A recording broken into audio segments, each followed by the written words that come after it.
Sous la présidence du chef de l'État, M. Patrice Talon, le Conseil des ministres s'est réuni ce mercredi 4 septembre 2024. La séance a débouché sur les décisions que voici.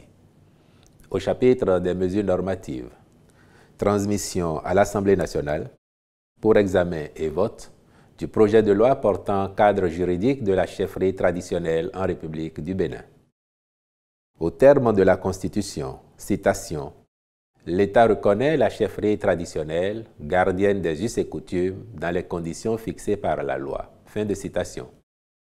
En vue de déterminer, dans une approche aussi bien scientifique que participative, cette reconnaissance légale de la chefferie traditionnelle, prendre en compte sa mission et régir son fonctionnement sans dénaturer ses fondements, ses structures, les règles de dévolution du pouvoir, une commission technique pluridisciplinaire a été mise en place.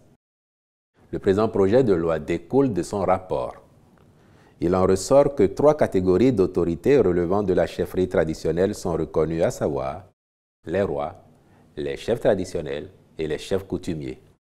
Il comporte la liste de toutes les chefferies recensées, définit la mission de la chefferie traditionnelle, consigne certaines règles de dévolution de pouvoir, fixe les principes en ce qui concerne les rapports de la chefferie traditionnelle avec l'État, les citoyens et les autorités de la chefferie traditionnelle entre elles.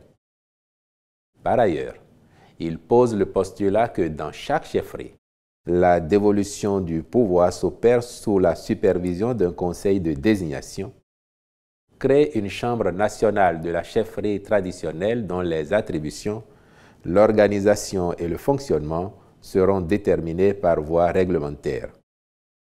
Enfin, ce projet de loi prévoit les sanctions applicables au manquement des autorités de la chefferie traditionnelle. Au titre d'autres mesures normatives, il a été adopté un décret portant nomination de notaires. Au chapitre des communications, en point 1, contractualisation pour la construction d'un nouveau centre de transfert avec des unités de tri semi-mécanisées au profit de la Société de gestion des déchets et de la salubrité SGDS SA. Dans le cadre de la mise en œuvre de ces activités de précollecte et de transport des déchets solides ménagers, la SGDS SA s'appuie sur des infrastructures de gestion dont les centres de transfert. Ils constituent des lieux de transit des déchets solides et ménagers collectés auprès des ménages du Grand Nokoué. Par ailleurs, les données statistiques montrent que parmi les villes desservies, celles de Cotonou et d'Abomey-Calavi viennent de loin en tête, avec respectivement des taux de production de 37% et 34% de la quantité totale de déchets collectés. La ville de Cotonou a déjà bénéficié de la construction d'un centre de transfert qui favorise la réduction des coûts élevés de transport des déchets par des caissons à capacité réduite.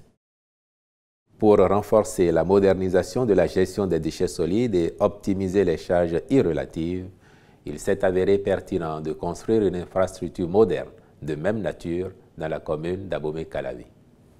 En point 2, agrément au Code des investissements. 3 entreprises, dont les projets généreront de nombreux emplois, ont sollicité l'agrément au régime incitatif du Code des investissements. L'examen de leur requête a permis de les admettre au régime suivant. Régime des investissements spécifiques pour les sociétés. Arc Bénin SA, en vue de l'installation et de l'exploitation d'une unité de maintenance en carrosserie et d'un centre de formation professionnelle en carrosserie automobile à Cotonou. La réalisation du projet devant contribuer à combler le déficit de compétences techniques existant dans l'industrie automobile béninoise. ADIC Immobilier Sarl, pour l'installation et l'exploitation d'un centre d'affaires touristique intitulé Atrium. Ce projet de haut standing, prévu dans le quartier culturel et créatif de Cotonou, participe de l'amélioration de l'offre touristique dans le but de renforcer les capacités d'hébergement pour les potentiels investisseurs étrangers. Le régime A, pour la société Afrique Oil and Feed Processing Sarl, pour l'implantation et l'exploitation d'une usine de production d'huile et de farine de soja à Siraru, dans la commune de Ndali. En point 3, Contractualisation pour la mission de conception et de réalisation de la pépinière du Grand Nokoué. Dans le cadre de la réalisation des grands projets en vue de l'aménagement équilibré du territoire, le gouvernement met en œuvre une nouvelle approche consistant à intégrer systématiquement la composante aménagement paysager. De fait, les besoins sur l'ensemble des projets en cours de formulation avec cette composante renforcent la demande en végétaux, d'où la nécessité d'augmenter les capacités de production. À cet effet, les diligences effectuées ont permis de mettre en place un programme de construction de la pépinière qui prévoit la réalisation des infrastructures pouvant permettre de produire environ 600 000 plants annuellement. En point 4, contractualisation pour la poursuite des travaux de réhabilitation et d'aménagement du musée Akabaïdena de Kétou.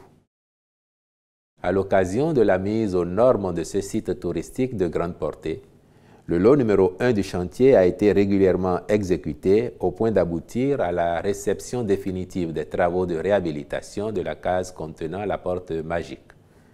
Quant au lot numéro 2, il doit faire l'objet d'un nouveau traitement en vue de préserver les infrastructures en place et les mettre à l'abri des dégradations liées notamment aux intempéries.